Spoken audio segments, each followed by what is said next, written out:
Estátua da Liberdade partiu. A viagem está muito tranquila. Vamos chegar logo. E não era essa a Estátua da Liberdade. É outra. Vamos tentar de novo. Estátua da Liberdade partiu. Parece que agora estamos indo na direção certa. Chegamos. Agora sim, vamos começar. Pessoal, esse é um domingo, né? Um domingo muito ruim. Bom dia, Luciana. Bom dia, Roberto. Bom dia, Eustáquio. A situação no Brasil muito ruim. A gente nunca imaginou que ia chegar a esse ponto, né? Cálculo aí, a gente está beirando as 300 mil mortes, né? Vai ser essa semana, infelizmente. Eustáquio, vamos começar. Você arriscaria alguma projeção, digamos assim? Em algum momento a situação vai melhorar. Quer dizer, está tendo reação, governadores, prefeitos. Né? Agora, ainda imaginando que diminua em breve o número de mortes, a gente não sabe em breve, daqui a um mês, sei lá, você teria alguma projeção, algum chute, entre aspas, bem informado, de quanto a gente pode alcançar em número de mortes? Então, Roberto, bom dia para todo mundo. Essa realmente, assim, nós estamos num pior momento de todos os piores momentos que nós já tivemos aí no último ano, né? E o pior de tudo isso é que as questões estão se agravando. E aí a gente não sabe até quando, né? Porque depende de uma série de coisas. Hoje mesmo eu vi no jornal que o Bolsonaro está entrando no STF contra as medidas de isolamento dos governadores e dos prefeitos, inclusive governadores aliados, como é o governador do Distrito Federal, né? Então, se esse tipo de postura continuar, realmente o céu é o limite, porque eu não imaginava que a gente tivesse 2.000 mortes em média, né? Chegar em 2.000 mortes um dia ou outro é perfeitamente possível, mas a gente ter 2.000 mortes, já está quase 2.100 mortes por dia, né, é uma coisa extremamente dramática, né? Para você ter uma ideia, o Brasil, entre os 10 maiores países do mundo, o Brasil assim, está disparado na frente, né, durante esse mês, e as coisas se agravando cada vez mais. Então, assim, tentando responder a sua pergunta, veja só, nós vamos chegar agora no dia 25 ou 26 de março a 300 mil mortes. Tá? O mês de março, ele vai bater todos os recordes com mais de 50 mil mortes. Tá? Se continuar nesse ritmo, até diminuindo um pouquinho esse ritmo, abril e maio, nós chegamos a 400 mil mortes. Né? E junho e julho, chegamos a 500 mil de mortes. Né? Se o ritmo diminuir, aí a gente vai chegar em 500 mil em agosto e setembro. Eu tinha feito um cálculo há um mês atrás, dizendo que a gente ia chegar a 500 mil em setembro. Né? Considerando isso, que ia subir e depois ia diminuir. Né? Mas, de qualquer forma, hoje a situação é tão grave que a gente pode chegar a 500 mil antes do primeiro semestre, ou pode chegar no meio do segundo semestre. Mas, assim, fica cada vez mais claro que 500 mil, ele está contratado já. Você diria agora, isso, 500 mil está contratado, esse ano vai acontecer. Vai acontecer. Agora é o seguinte, o Brasil está 1 em cada 4 mortes no mundo. Exatamente. Está no Brasil, né? Essa proporção que atingiu. Então, nós estamos assim, com esse número e numa situação de propulsão, né, a todo vapor. E a pesquisa de ontem diz que 79% da população já acha que a situação da pandemia está descontrolada, é um descontrole. Né? Ou seja, nós estamos assim criando o cenário perfeito para um inferno de Dante. Né? Porque veja só, o Brasil tem 2,7% da população mundial. E como você falou, a média móvel dessa semana, ela está em 25% das mortes globais. Mas vai chegar, talvez, a 27%. Então, assim, nós vamos ter 10 vezes mais a proporção de habitantes do Brasil para o mundo, nós vamos ter 10 vezes mais proporção de mortes. Então, é um descalabro. Quer dizer, nós somos o epicentro do mundo. E aí vem outras coisas que nós já discutimos aqui anteriormente, é que esse descontrole, né, porque também nós estamos batendo recordes de casos, a gente nem está falando mais disso, que é 71 mil casos, em média, nessa semana.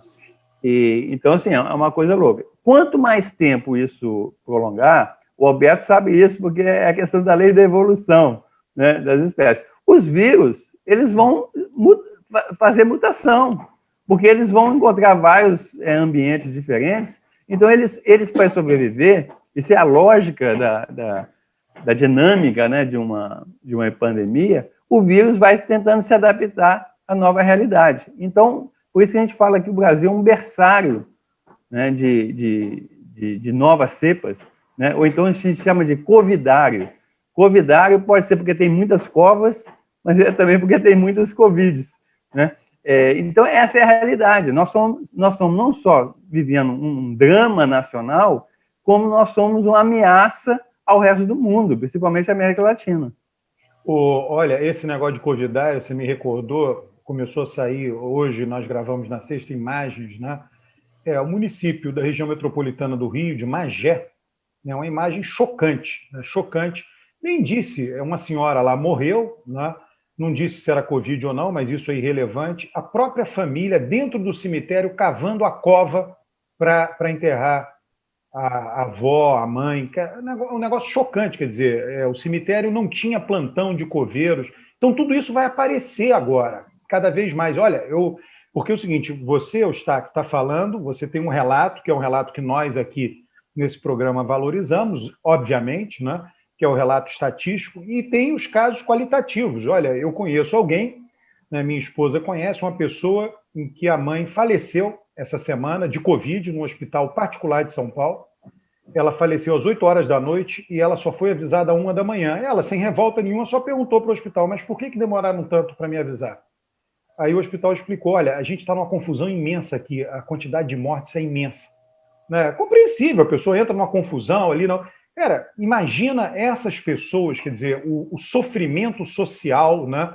Porque isso é generalizado, esses relatos estão acontecendo. Então, esse é o lado, digamos assim, né, Eustáquio, qualitativo dos números que você traz, né? Os dramas são muito variados. Acabou de morrer essa semana um ex-governador, eu nem sabia, ele governou um final de mandato, se eu não me engano, foi uma desincompatibilização lá em Goiás.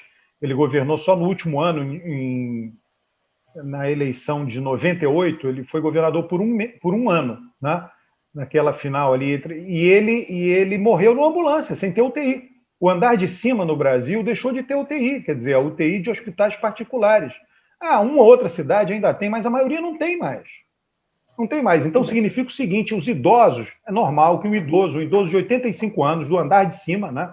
Que tem um plano de saúde caro, ele tem mais expectativa de vida de 5 anos. Só que até ele viver esses 5 anos a mais, chegar aos 90, talvez vai falecer aos 90, ele vai ter alguns problemas, que vai precisar de UTI. Então, se ele precisar de UTI hoje, aos 85, ele não vai ter.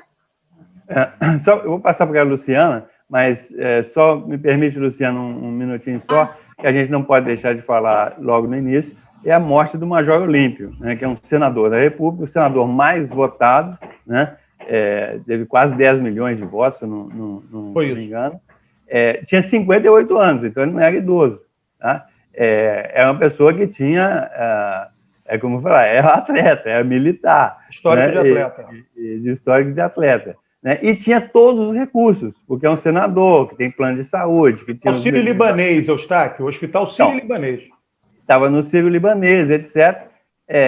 Já estava há uns 15 dias, pelo menos, etc., e não resistiu. Então, assim... Eustáquio, ali foi um caso... Olha, ele ficou curado do Covid, porém, as sequelas é que mataram. A pessoa... Você entendeu? É impressionante.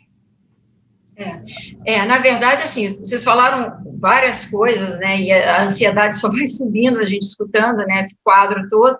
Eu queria destacar 2 pontos que vocês falaram. Primeiro, a situação das UTIs, né?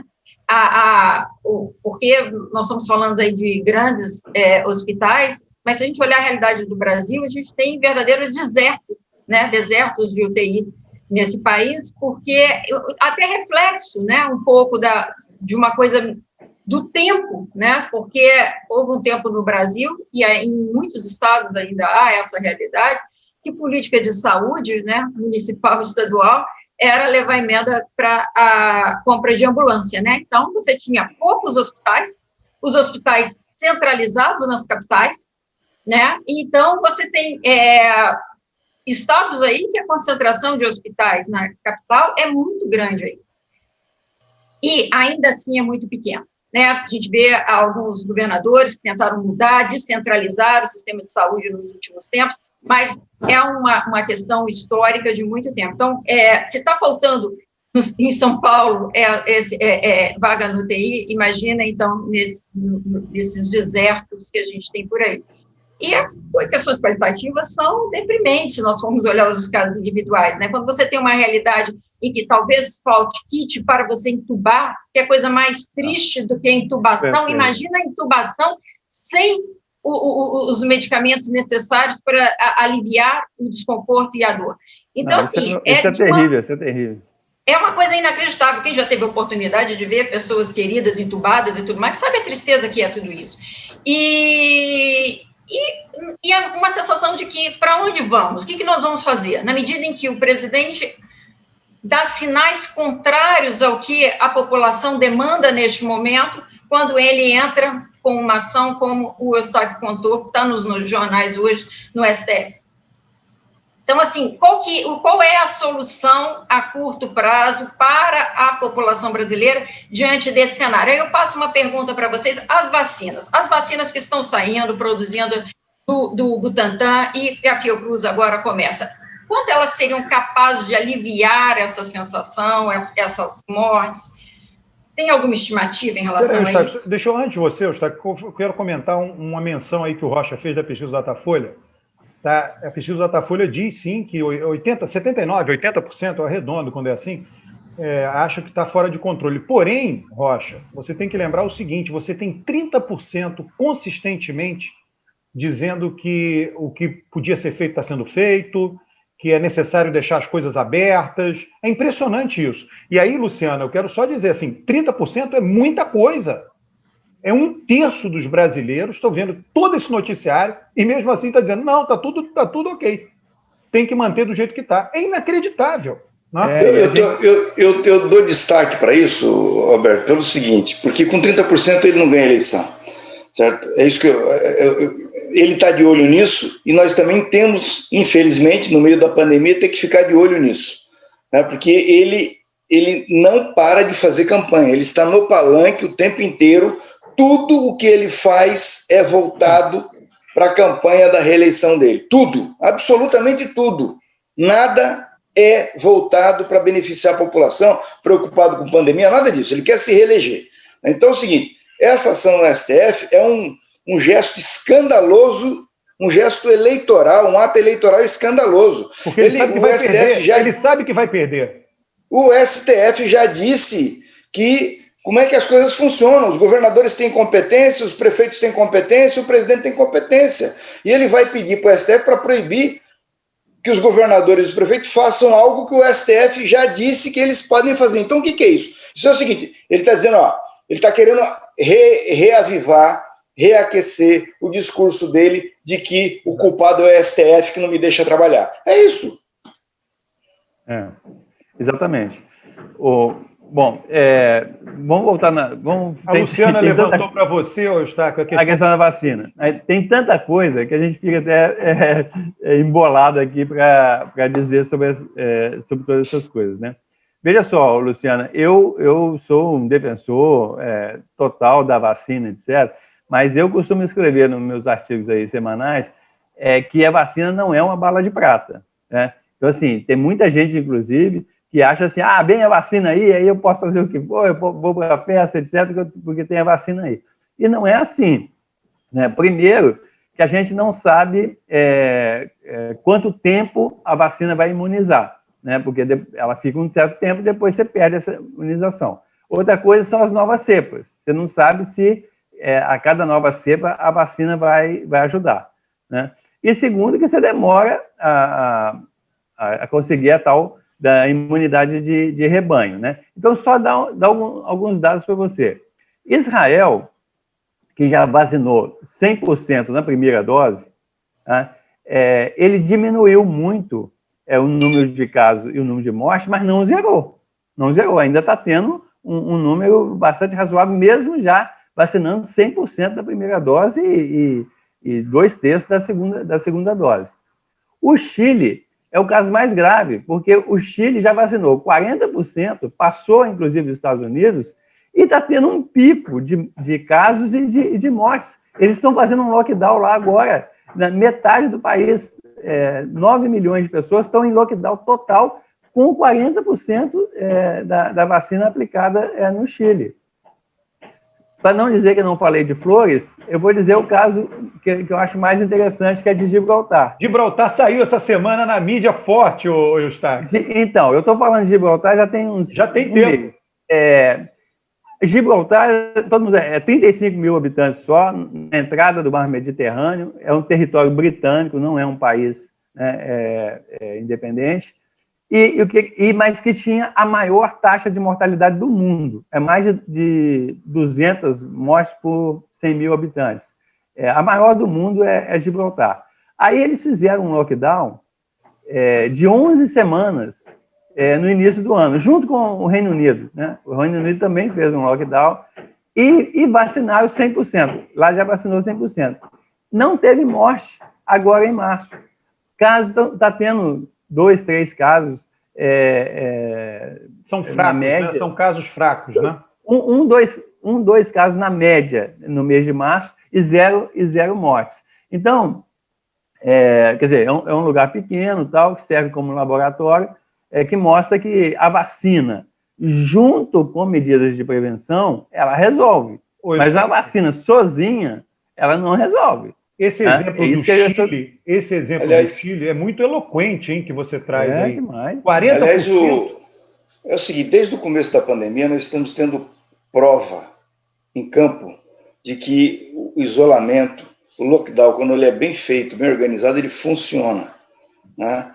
Vários lugares no mundo, cidades, né? Estamos falando de Gibraltar, porque é o exemplo mais emblemático. Eu conheço bem Gibraltar porque eu fui lá uma vez e gostei tanto que voltei. Você viu os macacos lá? Você viu os macacos lá? Eu vi. Gibraltar tem alguns problemas. Cheio de macaco. Tem o problema do tráfico de droga, de embarcação, porque é muito curto o trecho ali do Mediterrâneo. Então, eles saem do norte da África e chegam com barcos de borracha, né, fazendo contrabando ali e tal. Então, a polícia lá o tempo inteiro operação. E é um lugarzinho muito pequeno, é um morro, né? Inclusive, para entrar, você tem que passar pelo meio da pista de pouso e de decolagem dos aviões. Quando você só pode entrar quando não tem avião decolando e nem pousando, porque você tem que passar literalmente no meio da pista, né? Então é difícil e é fácil, portanto, fazer um lockdown ali, né? Porque tem um controle rígido da alfândega espanhola e da alfândega inglesa, porque os espanhóis não suportam a ideia de que os ingleses são donos de Gibraltar. Aliás, é um absurdo, é uma loucura, né? Imaginar que a Inglaterra tem um território dentro da Espanha, né? Mas, enfim, é fácil fazer o lockdown ali. Agora, várias cidades pelo mundo afora fizeram isso de maneira bem sucedida, certo? E agora o Bolsonaro vem com essa. Então é o seguinte, eu acho que ele vai levar uma varada no Supremo Tribunal Federal que vai faltar gente para ver. Agora, Rocha, só completar o que você falou, está corretíssimo. Agora, é uma coisa que a gente fala desde o início da pandemia. Quais são os países que venceram o vírus, né? Porque tem vários países que venceram o vírus, né? Uhum. Taiwan, Vietnã, Nova Zelândia, etc. Qual que é o método? Qual que é o livro-texto, né? A lição que nós sabemos de cor, né? A primeira coisa, uma barreira sanitária. Então, você tem que, por exemplo, Vietnã, faz fronteira com a China. Quando estourou na China, eles fecharam as fronteiras e controlaram, o vírus não estava no Vietnã ainda, controlaram para o vírus não entrar. Mas o vírus entra porque as pessoas entram, nós estamos num processo globalizado, etc. Aí, qual que é o segundo item do livro-texto?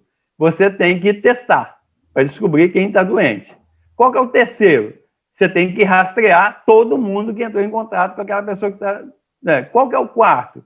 você tem que monitorar os doentes, separar os doentes, para não deixar o vírus espalhar.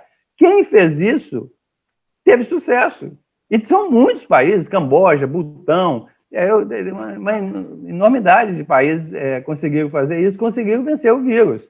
Agora, depois que o vírus ele atinge a transmissão comunitária, aí, bicho, não tem mais jeito. E do jeito que é do tamanho do território brasileiro, que a gente não tem a menor ideia aonde que o vírus está, qual cepa que aí é só um lockdown mesmo, porque você tem que impedir que esse vírus continue transmitindo nessa taxa que ele está ocorrendo. Porque senão, não, igual o Alberto falou, não vai ter cemitério para enterrar todo mundo. Só rapidinho. Alberto, a Luciana falou aí da questão do SUS, né? Tem lugar que não tem UTI. Vou te falar do Paraná, Luciana. Paraná é um estado...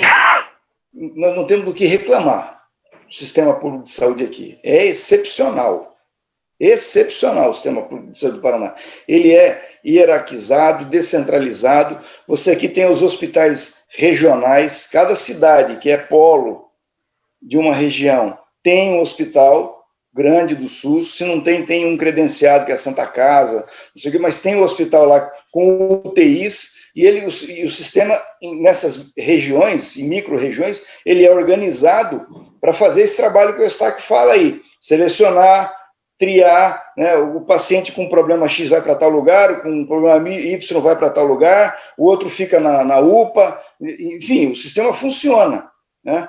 E só não tem uma desgraceira aqui no Paraná, uma tragédia imensa por causa disso, porque tem um SUS aqui que está segurando a bronca, porque senão já tinha caído a casa. O sistema privado aqui no Paraná está em colapso. Eu acho que o Paraná é um dos melhores casos dos estados do país em relação a isso, né? Eles falaram isso desde o início da pandemia. Eu queria só falar uma coisa agora sobre os 30% que o Alberto falou, dos 30% que são a favor da atitude do Bolsonaro em relação ao combate à pandemia, né? A gente sabe que boa parte das pessoas, elas também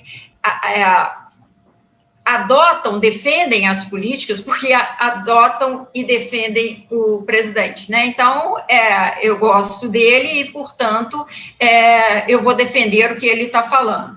É claro que tem aquele mais pragmático, e aí a gente pode pensar nos comerciantes, nos pequenos empresários que estão muito preocupados com o fechamento da conta no final do dia, no final do mês, que também estejam, talvez, pedindo, né, não o lockdown. Tem esse caso, mas eu queria focar primeiro no caso de que eu gosto do presidente, e, portanto, se eu gosto do presidente, eu vou defender a política que ele está fazendo, ainda que eu não tenha muito argumento, mas eu vou fazer isso.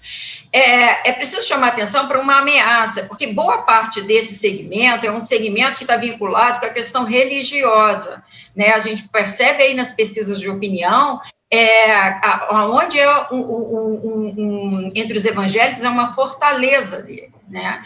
E o que a gente percebe é que depois que o Lula, né, volta para o jogo político, existe um segmento evangélico que já esteve com Lula antes, nos governos do PT, que começam a vislumbrar a possibilidade de uma conversa com o Lula, né? Inclusive, sai nos jornais hoje, inclusive, eles falam que o eleitor evangélico, em sua maioria, poderia não ter muito problema de voltar o voto para o Lula por uma questão de gratidão.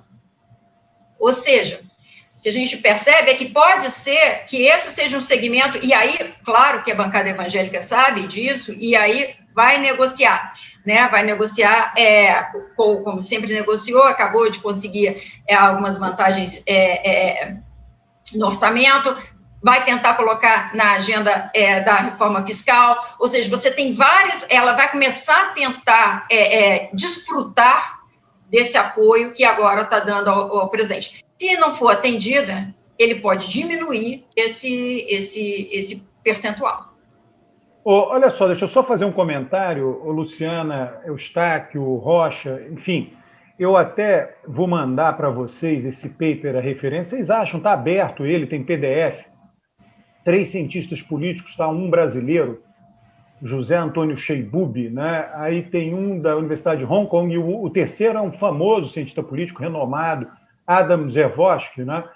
O título está em inglês, é Rights and Deaths, né? Direitos e mortes, né? Reações dos governos à pandemia. Tá? E aí eles pegam, já foi escrito, isso aí foi escrito, foi publicado em julho do ano passado, tá?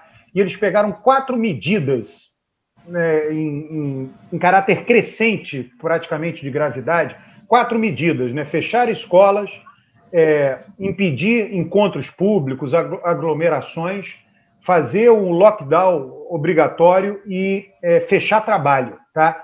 Então eles pegaram essas 4 medidas e viram, né? Tudo isso com dados, muito bem sedimentado, tá, Eustáquio? Muito legal, porque reforça o que você vem falando, tá?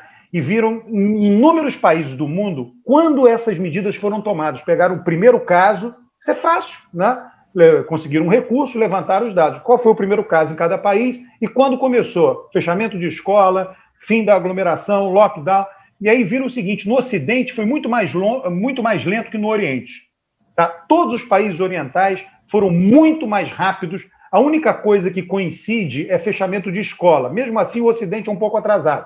Mas fechamento de escola, todo mundo foi mais ou menos rápido. Depois, as outras medidas, o Oriente fez muito mais rápido que o Ocidente. E aí os autores dizem, olha, no Ocidente nós temos esse valor dos direitos individuais. Entendeu? A resistência da sociedade a esses fechamentos é muito grande. Então, a sociedade só aceita quando aumenta o número de mortes. Então, a gente discutiu, acho que isso no programa passado, um pouco, que eu vejo assim, quer dizer, a maior divisão que existe no mundo em relação à pandemia é entre Oriente e Ocidente. Não é Norte e Sul. Por quê?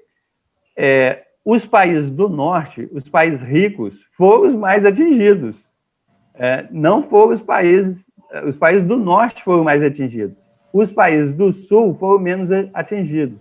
A grande exceção é o Brasil. Sim. Porque o Brasil, é o seguinte, o Brasil está caminhando, porque o Brasil, no Sul, o Brasil só está atrás do Peru. Né? Mas essa atual onda do Brasil, o Brasil vai passar o Peru. Quando o Brasil passar o Peru, ele vai ser o país mais atingido do hemisfério sul. Então, o Brasil é líder de um hemisfério. Agora, você sabe brincar, ele vai ser líder do mundo inteiro, se a coisa continuar desse jeito.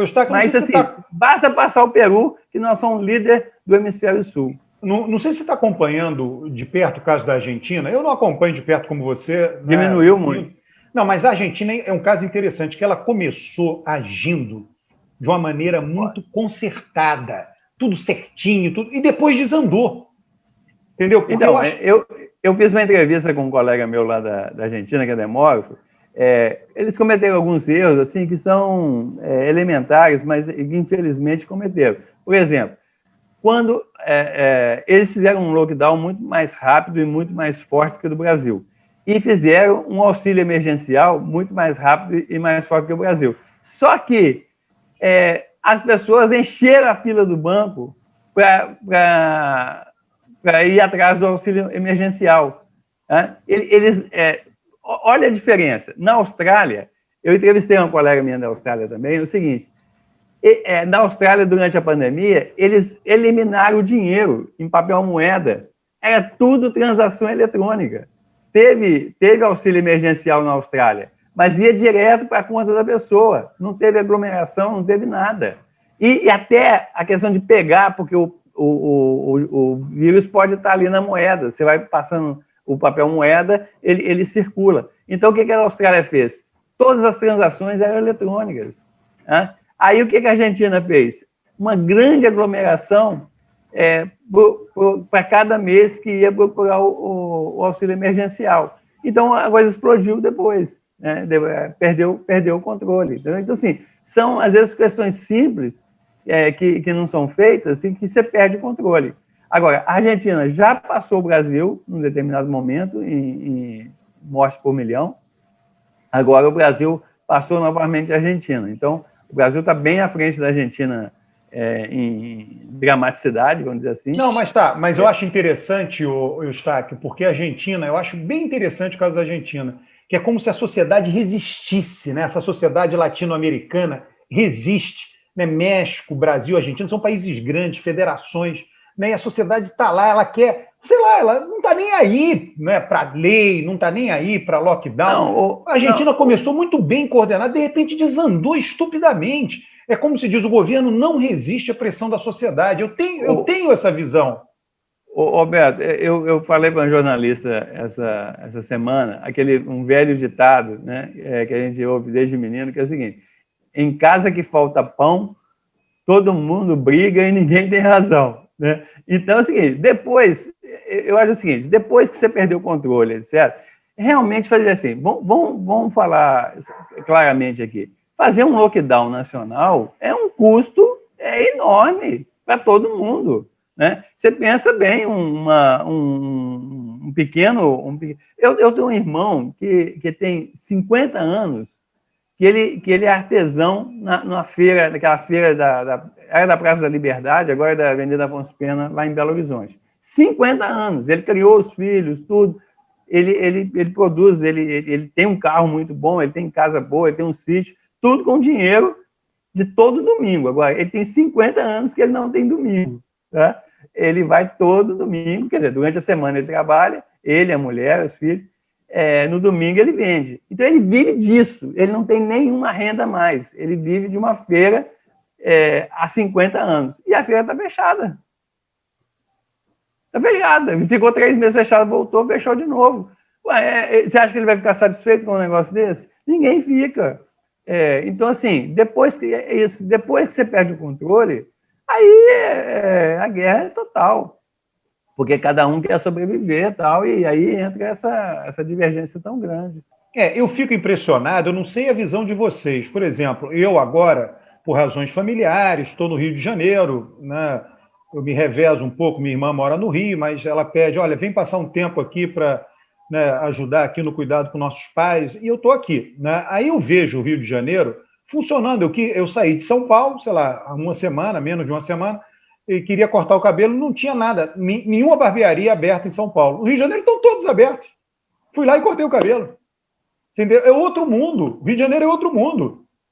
Né? Por isso que você tem que ter essa discussão aí. Essa semana ela rolou, o Eustáquio deve ter acompanhado, e a Luciana acho que também, sobre essa questão do lockdown, que termina a semana com o Bolsonaro fazendo essa estultice de ir ao Supremo Tribunal Federal para proibir que os prefeitos e governadores façam lockdown. Um lockdown nacional no Brasil é humanamente impossível. Né? É por isso que se diz, o lockdown no Brasil tem que ser... A França, por exemplo, agora fez lockdown em algumas regiões, né? Em outras não. Aqui no Paraná, por exemplo, tem lugar que você tem que fazer o lockdown, e tem lugar que não precisa. Você vai na cidade do interior aqui, ninguém lá está. O índice de contaminação é baixo, o índice de morte é baixo, porque as pessoas estão naquela vida, né, slow motion, entendeu? E se cuidam, né? E, assim, então, essa discussão que ele está tentando estabelecer em relação ao lockdown, é preciso tomar muito cuidado para não cair nessa cilada, né? Exatamente. Tem que ser pontual, né? Porque não é custo zero, é isso que a gente está falando. Quando a gente fala do 30%, que eu chamei a atenção do pequeno comerciante, do pequeno empresário e tudo, o Eustáquio deu um exemplo claro, ou seja, até aquela questão da ação coletiva, né? Do quanto cada um vai pagar por essa conta, ou seja, o preço do lockdown é diferente para as pessoas. Uma coisa é a pessoa que não vai ter perda nenhuma salarial no final do mês, e a outra que cessa totalmente a sua possibilidade. Né? Então, não é custo zero. Aí a gente volta àquela discussão inicial dos 30%, tem uma parcela que, ok, eu quero contribuir, mas eu não quero assumir praticamente com todas as minhas contas mensais uma ação que é coletiva também. Não, e é interessante, tá, que mostra também a dificuldade de nossos governantes, é geral, tá? Eu não vou nominar, a gente está vendo aí na mídia. Vamos fazer lockdown, mas vamos antecipar os feriados desse ano e do ano que vem. Né? Chega a ser patético isso. Né? Primeiro, lockdown de 11 da noite às 5 da manhã. Ridículo. Aí depois antecipar feriado. Tá bom, então vamos fazer um lockdown de um mês e antecipar os feriados dos próximos 10 anos. Entendeu? Não tem lógica isso. Isso mostra como é que eles têm dificuldade de justificar perante a população a necessidade de fechar duramente. Você vê, Araraquara fez isso. Araraquara fechou o quê? Uma semana e tudo despencou em Araraquara. Despencou. Parece que lá chegou mais rápido aquela variante de Manaus. Então a situação estava muito ruim lá. Só que ninguém tem coragem. Nossos governantes são fracos, são medrosos, têm medo do povo, entendeu? É inacreditável isso. Prefeitos das mais diversas cidades no Brasil. E veja só, nós estamos na véspera da Semana Santa. Então é o seguinte, poderia aproveitar esse período agora de 2 semanas, né? Essa semana que vem e a outra é a Semana Santa, e, igual para nos lugares que estão com essa transmissão mais forte, com maior morte, com colapso nos hospitais, podia fazer um lockdown forte nesses locais, né? Aproveitando aí a Semana Santa, né? E certamente Portugal fez isso. Por exemplo, Portugal, o negócio da vacina, Portugal vacinou muito pouca gente, e Portugal estava numa situação pior do que o Brasil está hoje. Considerando o coeficiente de mortalidade de Portugal, chegou a níveis absurdos, é o líder mundial. Aí fez um lockdown muito forte e ele caiu sem vacina. Caiu assim, foi lá para baixo a situação de Portugal. Então, é possível. Agora, tem que ter determinação. Se não tiver determinação, não tiver política, não tiver união, né, entre o poder público e a sociedade civil, aí é impossível. É isso, eu acho que tem que ter muita convicção, porque como o Roberto está falando, essa questão do seguinte, os políticos, prefeitos, governadores têm medo, mas acontece que você tem 30% da população que é a favor que não seja tido, né, porque é contra o lockdown, contra as políticas de restrição e tudo mais. Isso faz com que um prefeito ou governador que tome essa atitude, ele se indispõe de cara com esse 30% da população que está sendo muito fomentada também pelo discurso do governo federal. Então, se o prefeito e se o governador não tiver muita convicção do que ele está fazendo, ele titubeia em o que eu faço? Adoto essa atitude mesmo e corro e vou perder corro risco de perder os 30% ou não? Então, acho que tem que ter muita convicção, porque existe uma pressão do outro lado, da população e fomentada também pelo governo federal, até como uma estratégia de sobrevivência dele também, que aí dá uns 30%. 30% é 30%. Né? Então, assim, não justifica, mas talvez explique. A opinião pública, não sei se vocês concordam comigo, ela está mudando, Alberto. Certo? Ela hoje está acima de 60% das pessoas tendem a concordar com o fechamento, com o isolamento, com o lockdown.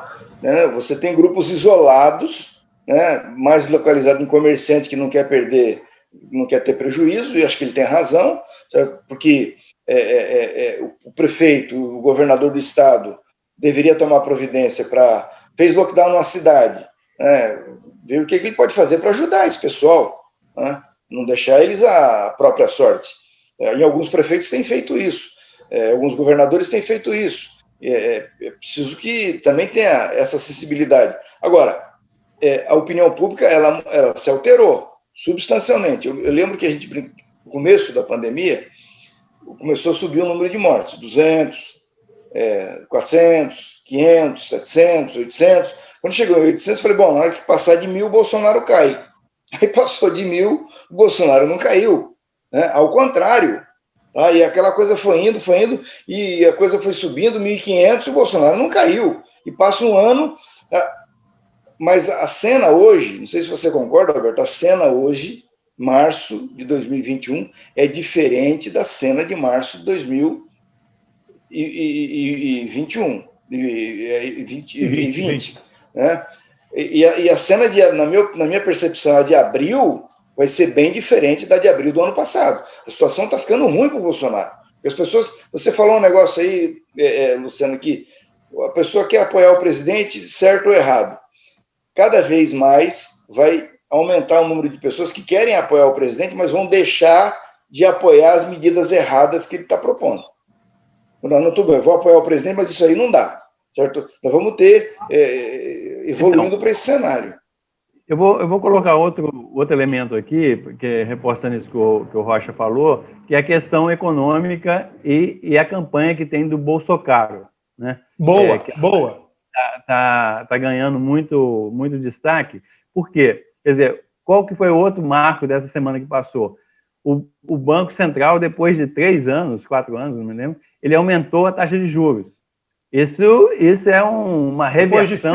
Depois de 6 De anos. 6 anos, então, é uma coisa incrível, porque os juros do Brasil estavam abaixo da inflação, é uma coisa também inédita, né?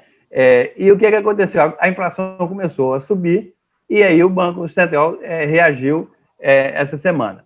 Então, isso muda o quadro econômico, porque é o seguinte, nós estamos no meio de uma recessão, porque esse trimestre agora vai ser um trimestre recessivo, e com inflação. Isso é que a economia chama de estagflação, né? Porque, assim, isso não é normal nos livros textos de economia, né? Quando você tem recessão, a inflação tende a cair. Mas quando você junta essas duas coisas, inflação com recessão, isso é uma coisa explosiva. Agora, Eustáquio, deixa eu te fazer uma pergunta no meio da tua fala. Eu sou um curioso nessa área. Eu tenho um filho que faz economia e eu vou atrás tentando entender essas coisas. Eu li um artigo do Estadão dizendo o seguinte: olha, o preço da gasolina aumentou por causa do preço do petróleo. Isso impacta nos outros produtos, né? Mas isso não tem nada a ver com a taxa de juros. Certo? O aumento da taxa de juros não vai reduzir a inflação da gasolina e de produtos que o movimento de preço não se relaciona com o problema do câmbio, né? E outra coisa é o seguinte: duvido muito que isso baixe a inflação, e o povo, é igual essa decisão do juiz aqui de Curitiba, o Bonar, que disse que os bens do Lula continuam bloqueados. Sim, ninguém está preocupado com isso, e a imprensa dá um puta destaque, isso é uma bobagem, isso é uma besteira, e a população nem vai olhar isso mais, o bem do Lula está bloqueado, o cara vai votar no Lula de qualquer jeito, com o bem bloqueado, desbloqueado, não tem isso, né? E essa questão do câmbio é mais ou menos isso para o povo, que negócio de câmbio, né? Enfim, esse movimento, ele efetivamente é um cálculo certo ou é uma aventura do Banco Central? A economia é um negócio complicado porque depende do contexto, depende de uma série de coisas. Em condições normais de temperatura e pressão, né, quando você tem uma inflação de demanda, né, os preços estão subindo porque estão consumindo muito, você dá um choque de juros que você diminui a demanda, né, você joga a economia na recessão, porque com juros caros os empresários não vão investir, as pessoas não vão comprar, ou vão comprar menos, vão investir menos, e aí, diminuindo a demanda, você diminui os preços. Esse é o básico da inflação de demanda, tá? Agora, quando você está numa situação, como eu falei, de estagflação, aí essas coisas já não funcionam mais, porque elas passam a ser autônomas. Então, muitos economistas, eu cheguei a discutir com vários pessoas, eles falaram o seguinte: nessa recessão pandêmica, né, a gente pode emitir moeda adoidado, tal, que não tem problema, que não vai gerar inflação. O Brasil nem emitiu muita moeda e já está tendo inflação. Então, assim, é um cenário muito, muito dramático. E Você acha que o auxílio emergencial vai impactar a inflação? Não, veja só, não, porque o auxílio é muito pequeno, né? Os 44 bilhões estão dentro do orçamento, e você não está emitindo moeda para... E também esse auxílio emergencial, ele vai ser muito pequeno, por pouco tempo, não vai afetar diretamente. Agora, a situação geral, ela afeta a inflação pelo seguinte: essa crise é completamente diferente porque está destruindo a cadeia produtiva, não só do Brasil, mas a cadeia produtiva internacional. Então, falta fertilizante, falta sementes, falta uma série de coisas. Então, a produção diminui. Você pensa bem, muito pessoal rural, mesmo que continue trabalhando na área rural, ele vai ter dificuldade para transportar, né, se você tem um lockdown, etc. Então, os próprios produtores, eles já diminuem a produção para evitar qualquer prejuízo. Então, por exemplo, é uma coisa explosiva, acho que a gente já falou aqui, o aumento do preço dos alimentos. Né? E petróleo, ele impacta diretamente os alimentos. E já tem gente que fala o seguinte, o que a gente mais come é petróleo, porque tem petróleo no fertilizante, tem petróleo nos agrotóxicos, tem petróleo no trator para produzir, tem petróleo no transporte de carga para levar os alimentos para a cidade. Então, assim, sem petróleo, a gente não se alimenta. Basta ver a greve de caminhoneiro. O dia que fez greve de caminhoneiro, parou o país. O lockdown, se quiser fazer um lockdown, chama os caminhoneiros, para que fecha o país. Então, o aumento do preço do petróleo, ele, por incrível que pareça, ele tem um impacto no mundo inteiro, ele tem um impacto no preço dos alimentos enorme. E o que é a FAO? Eu estou acompanhando assim, com muita atenção essa questão, porque assim, o índice de preço dos alimentos da FAO subiu muito do ano passado para cá, mesmo com toda a pandemia. E aí eu vou dar um outro dado interessante, é o seguinte, que essa semana que passou 150 anos da Comuna de Paris. A Comuna de Paris começou em 18 de março de 1871, então 150 anos. E qual que foi o estopim da Comuna de Paris? Foi o preço dos alimentos. A década de 1870 foi a década que teve a maior quantidade de pessoas morrendo por fome no mundo. E foi nessa década que surgiu a Internacional Socialista, a música, o hino da Internacional Socialista, e você deve conhecer, né, Rocha, porque você é do PCBão, como é que começa o hino, né? E assim, de pé, ó vítimas da fome, de pé, famélicos da terra. Assim, os dois primeiros versos da Internacional Socialista. E a Revolução Russa, ela começou com crise de alimento, né? E a Primavera Árabe, né, começou com crise dos alimentos. Existe um estudo, Alberto, depois eu posso mandar para você de um instituto inglês, que ele faz uma correlação no mundo inteiro, quando aumenta o preço dos alimentos, aumenta a revolta. Então, essa campanha do Bolsonaro, eu acho que ela vai aumentar muito nos próximos dias. Eustáquio, posso te colocar? Me manda esse estudo que eu vou tuitar isso aí. Posso colocar algo a mais aí? As revoltas de 2013 no Brasil foram antecedidas em um mês por uma inflação de alimentos violenta. Ali ninguém chama atenção disso. Eu sempre falei isso. Aquelas revoltas aconteceram motivadas pelos estádios, Copas das Confederações, né? Mas um mês antes, a popularidade da Dilma tinha caído bastante, de 65 para 57. Não foi uma queda. E não foi por causa de nenhuma revolta, não havia nem sinal de que haveria revolta. Foi por causa do repique dos alimentos que no Brasil tradicionalmente ocorre em condições normais, todo ano tem, em torno de abril e maio. Todo ano nós temos inflação de alimentos, repique em abril. Aquela confusão do tomate, né? Sim, exatamente. Aquilo foi fundamental para as revoltas, tá? Porque aquilo antecedeu, foi uma inflação muito alta do ano anterior todo. Isso aí traz um elemento que eu gosto de lembrar sempre, que a Luciana trouxe aqui para a nossa roda de conversa lá atrás, que é o problema da culpa. Certo? Exato. Quem você tudo começa a conspirar para as pessoas identificarem um culpado, entendeu? Esse é o desespero do Bolsonaro. Porque ele está olhando a pesquisa, os meus amigos aqui de Instituto de Pesquisa dizem o seguinte, que a situação dele é ruim porque, embora ele continue com os 3% de aprovação, os 30% de aprovação dele, lá firme, o fato é que a cada pesquisa aumenta 1, 2, 3 pontos o péssimo. Sim. E isso tem sido consistente, entendeu? E aí é que a Luciana fala, a população começa a olhar para o culpado, né? E tem um outro ponto que eu queria colocar aí também, ou seja, o que rodou aqui foi o Eustáquio falando, né, da situação da economia, que a situação está ruim e que pode piorar ainda mais, e ele agrega isso depois que o Rocha falou que há uma ameaça no ar para o Bolsonaro, né? E eu colocaria mais um componente, primeiro que essa campanha do Bolsonaro é uma campanha em termos de linguagem muito boa para efeito na população.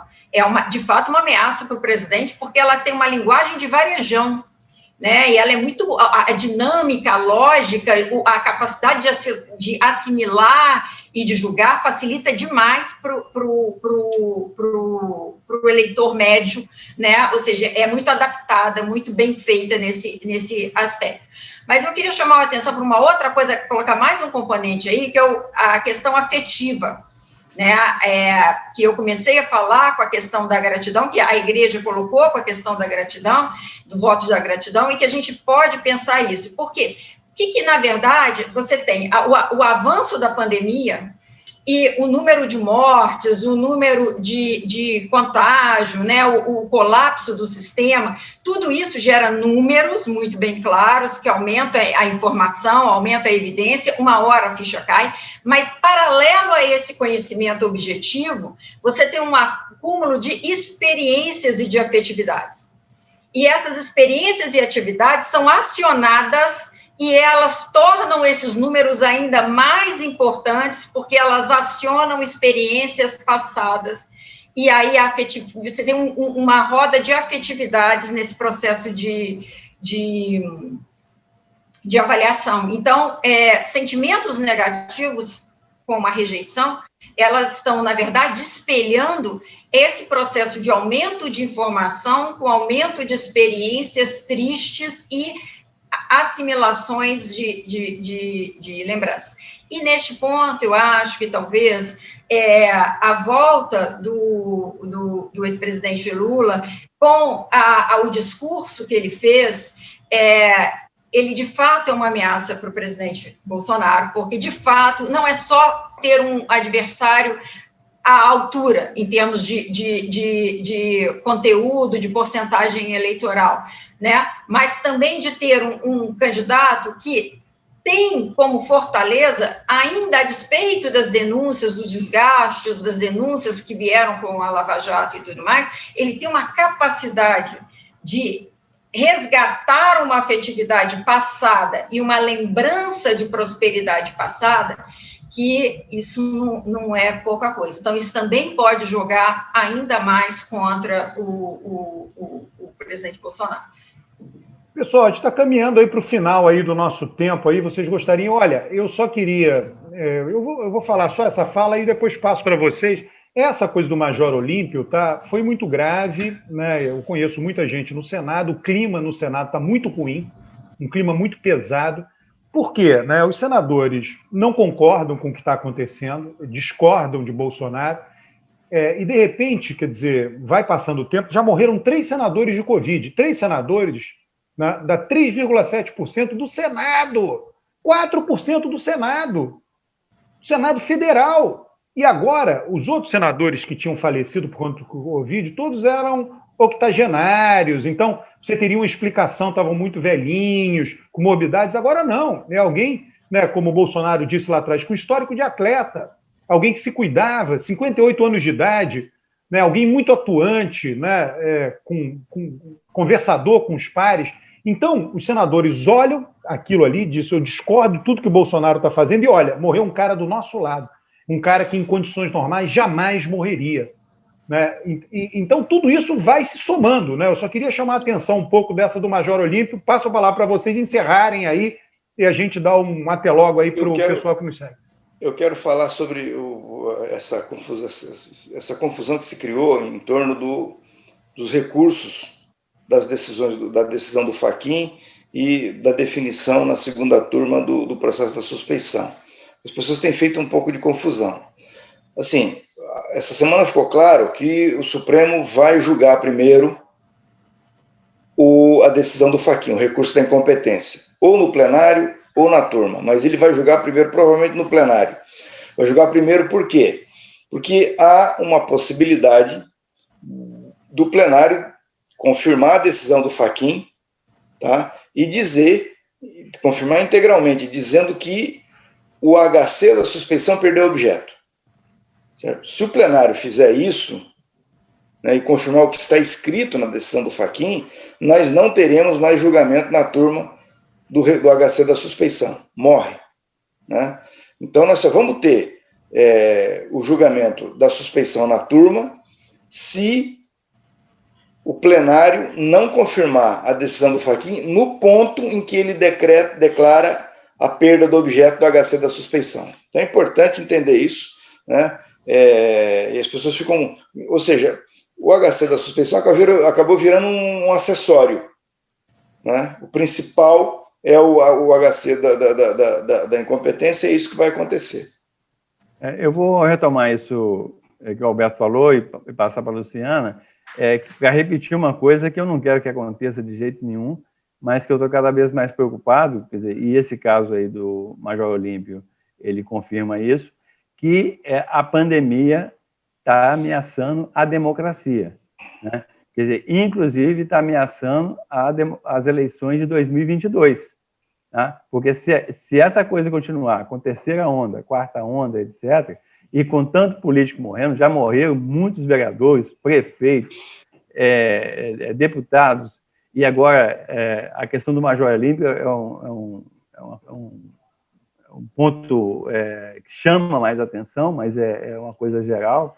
Então, a gente pode ter, nesse clima que o Brasil está, de polarização e de tudo, a gente pode ter ou uma eleição adiada em 2022, ou uma eleição com distanciamento social, que seria uma coisa terrível, porque você não poderia mobilizar as pessoas para discutir os problemas do país.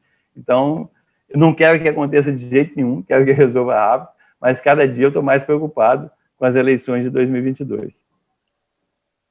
Luciana, eu ia falar depois do Taquinho, mas eu prometi que aquela era a minha última fala. Você não quer falar, não? Não. O Taquinho é um provocador, não vou cair nessa dele, não. Tá, eu vou falar o seguinte, o Eustáquio está preocupado com 22, eu estou preocupado como nós vamos chegar até 22, né? Porque a rejeição ao presidente aumentando, ele insistindo nessa atitude dele contra o isolamento, né, na contramão do que todo mundo diz que deve ser, ou seja, não parece que ele vai recuar, e questão do Centrão, a dúvida do Centrão. Eu acho que a maneira como o Centrão está titubeando, se continua com o presidente ou se não continua com o presidente. Então, esse ar de preocupação diante de perda de escudo popular, perda de escudo parlamentar do presidente, onde é que nós vamos chegar e os números de mortes estão aumentando. Então, é isso que me preocupa daqui para frente. Pessoal, tenham um bom dia, uma boa semana. Torço para que todos que nos acompanham cuidem-se ao máximo, porque a situação é bem complicada. Abraço. Abraço, gente.